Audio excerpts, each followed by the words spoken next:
안녕하십니까?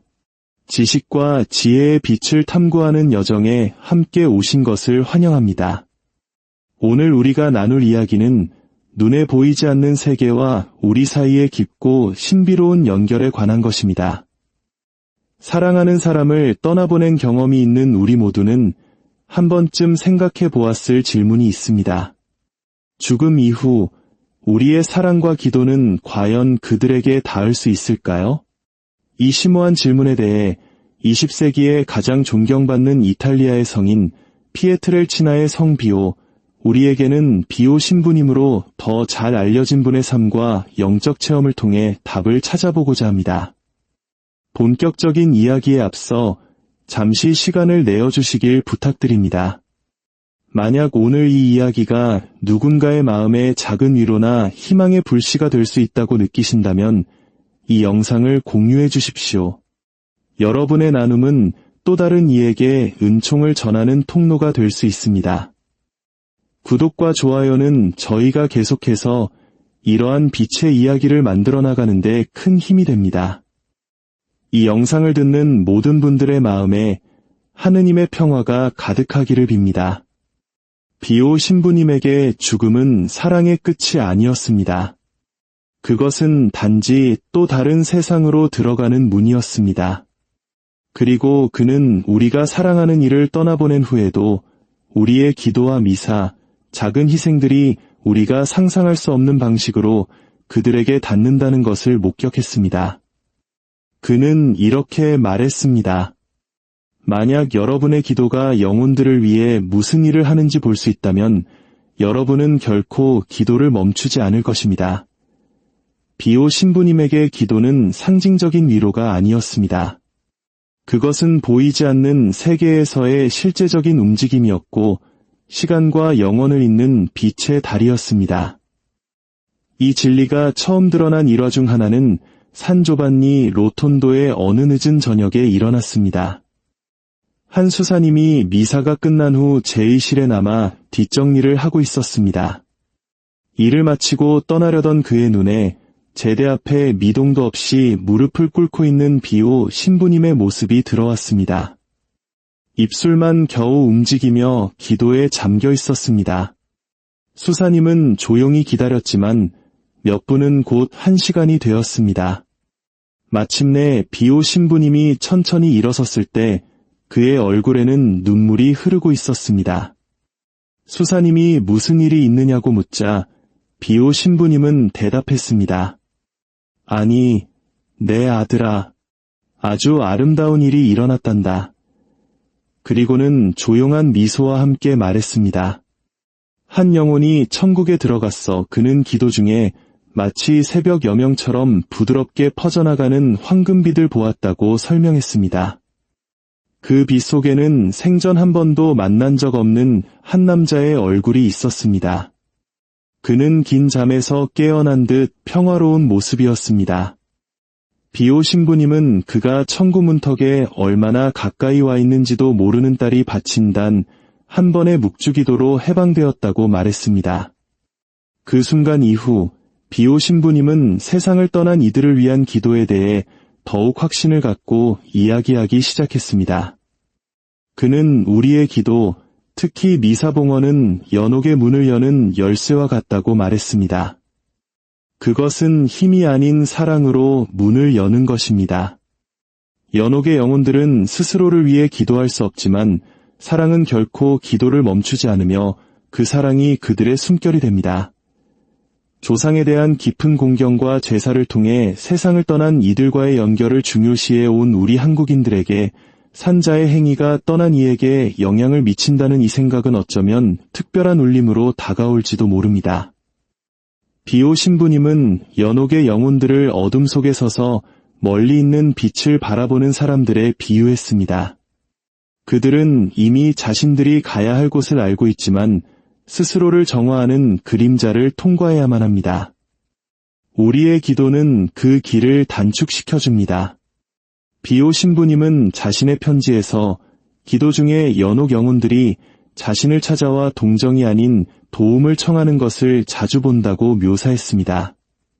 그들은 우리를 놀라게 하려는 것이 아니라 빛을 구하기 위해 희미한 공기 속의 불꽃처럼 나타난다고 했습니다. 어떤 영혼은 울면서 어떤 영혼은 침묵 속에서 찾아왔지만 모두의 요청은 단 하나였습니다. 저를 기억해 주십시오. 하느님께서 이러한 만남을 허락하시는 것은 살아있는 이들을 불안하게 하기 위함이 아니라 우리 안의 연민을 일깨우기 위함이라고 그는 믿었습니다. 고통받는 영혼들은 우리의 가족입니다. 우리가 그들을 위해 기도할 때 우리는 그들의 손과 목소리 그리고 힘이 되어주는 것입니다. 1920년대에 있었던 한 유명한 일화는 이 사실을 생생하게 보여줍니다. 비오 신부님이 자신의 방에서 기도하고 있을 때 한 수사님이 문을 두드리며 물었습니다. 신부님, 왜 혼잣말을 하고 계십니까? 비오 신부님은 대답했습니다. 나는 혼잣말을 하는 것이 아닐세. 한 영혼과 이야기하고 있었네. 수사님은 어리둥절한 표정을 지었습니다. 비오 신부님은 설명했습니다. 그는 200여 년 전 이 수도원에서 죽은 수사일세. 아무도 그를 위해 충분히 기도해주지 않았기 때문에 아직도 이곳에 머물러 있는 것이야. 다음 날 비오 신부님은 그 영혼을 위해 미사를 봉헌했습니다. 미사가 끝난 후 그는 말했습니다. 그는 이제 천국으로 갔네. 그리고 잊을 수 없는 말을 덧붙였습니다. 그가 내게 말해주었네. 우리가 죽은 이들을 위해 기도할 때 그들은 그것을 빛으로 느낀다고. 그 빛이 그들을 감싸고 그들이 숨쉬는 공기를 바꾼다고 말이야. 비오 신부님은 연옥이 벌을 받는 장소가 아니라 정화의 장소라고 가르쳤습니다. 영혼이 하느님의 온전한 광채를 견딜 수 있도록 사랑이 이기심의 마지막 흔적까지 제거하는 과정이라는 것입니다. 우리가 죽은 이를 위해 기도할 때 우리의 기도는 그 정화 과정의 일부가 됩니다. 마치 우리의 사랑 때문에 자비의 불길이 더욱 강하게 타오르는 것과 같습니다. 그는 이것을 베일 뒤에 갇힌 사람을 돕는 것에 비유했습니다. 그들은 빛을 볼 수는 있지만 혼자서는 그곳에 닿을 수 없습니다. 우리의 기도는 그들이 통과할 때까지 한 올 한 올 그 베일을 찢는 역할을 합니다. 비오 신부님은 아무리 작은 기도라도 모두 소중하다고 가르쳤습니다. 사랑으로 바치는 단 한 번의 성모송이 무심코 을조리는 수천 마디 말보다 한 영혼을 더 높이 들어 올릴 수 있다고 했습니다. 중요한 것은 기도의 길이가 아니라 그 기도를 실어 나르는 사랑의 깊이입니다. 그의 가르침에는 은총의 순환이라는 아름다운 개념이 있습니다. 우리가 죽은 이들을 위해 기도하면 그들도 우리를 위해 기도한다는 것입니다. 감사는 그들의 새로운 언어가 됩니다. 그는 이것을 그 어떤 사랑도 결코 사라지지 않는 신성한 경제 원리라고 불렀습니다. 오늘 우리가 죽은 이들을 위해 바치는 기도는 내일 자비에 의해 몇 배가 되어 우리에게 돌아올 것입니다. 우리가 해방시킨 영혼들은 우리에게 빛이 필요할 때 우리를 기억할 것입니다. 어느 날 한 여인이 사고로 아들을 잃고 비탄에 빠져 그를 찾아왔습니다. 그녀는 아들이 천국에 있는지 물었습니다. 비오 신부님은 그녀를 부드럽게 바라보며 말했습니다. 그는 멀리 있지 않습니다. 당신의 기도가 그를 위한 사다리를 만들고 있습니다. 여인은 울기 시작했습니다.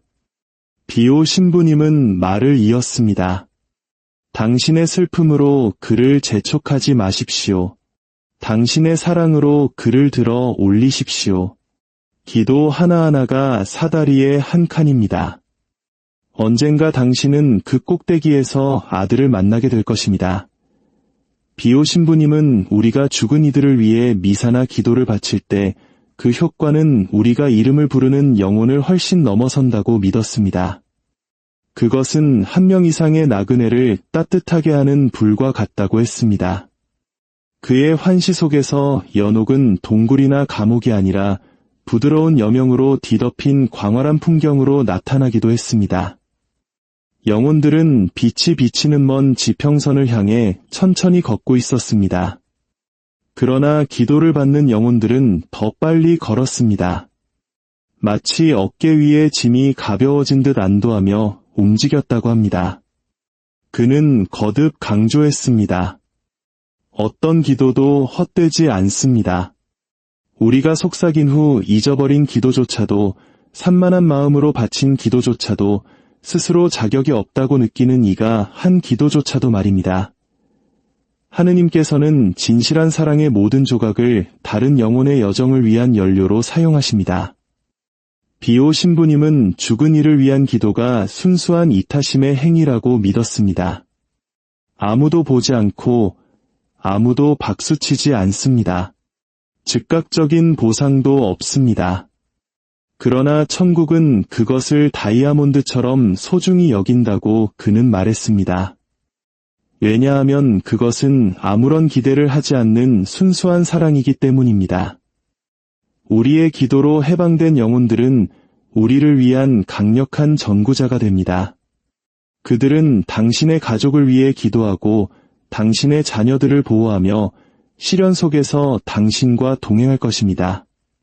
그리고 마침내 당신이 죽음을 맞이할 때가 오면 그들은 환영하는 군중처럼 당신을 둘러쌀 것이라고 비오 신부님은 확신했습니다. 그의 가르침 중 가장 신비로운 것 중 하나는 우리의 기도가 회개할 시간도 없이 갑작스럽게 죽은 영혼에게도 닿을 수 있다는 것이었습니다. 시간은 신의 영역에서 다르게 작용하기 때문입니다. 여러분의 오늘 기도는 그들의 어제 마지막 순간에 적용될 수 있습니다. 시간에 얽매이지 않으시는 하느님께서는 은총을 역사의 과거와 미래로 흘려보내실 수 있다는 것입니다. 생의 마지막에 이르러 비오 신부님의 육신은 쇠약해졌지만 그의 전구는 더욱 강해졌습니다. 그는 자신의 방에 앉아 손에 묵주를 들고 잊혀진 이들과 기억되는 이들의 이름을 속삭였습니다. 왜 그토록 많은 노력을 기울이냐는 질문에 그는 이렇게 답했습니다. 내가 하느님 앞에 섰을 때 내가 도왔던 이들에게 둘러싸여 있고 싶기 때문일세. 그리고 미소 지으며 덧붙였습니다. 그리고 나는 그는 우리를 잊지 않았어라고 말해주길 바라네. 비오 신부님은 우리가 죽은 이를 위해 기도하는 것이 슬픔의 표현이 아니라 움직이는 사랑임을 세상이 이해하길 원했습니다. 그것은 끝난 것처럼 보이지만 결코 끝나지 않은 관계의 지속입니다. 그는 이 모든 진리를 한 문장으로 요약했습니다. 사랑이 있는 곳에 산 이와 죽은 이 사이의 거리는 존재하지 않습니다. 세상을 떠난 이들을 위한 우리의 기도는 바로 그 진리의 증거이며 베일 너머의 마음들을 잇는 실입니다. 그리고 비오 신부님은 믿었습니다. 더 이상 말할 수 없는 누군가를 위해 우리가 기도할 때마다 하느님께서는 우리를 향해 몸을 기울이시며 이렇게 속삭이신다고 말입니다. 너는 이 순간 그 어느 때보다도 나를 닮았구나. 오늘 이 이야기가 여러분의 마음에 깊은 울림을 주었기를 바랍니다. 우리 각자의 삶 속에서 사랑하는 이들을 기억하며 바치는 작은 기도가 보이지 않는 세계에서 얼마나 위대한 빛으로 피어나는지 기억하는 하루가 되시길 빕니다. 여러분과 여러분이 사랑하는 모든 이들이 언제나 하느님의 사랑 넘치는 품 안에 머물기를 기도합니다. 들어주셔서 감사합니다.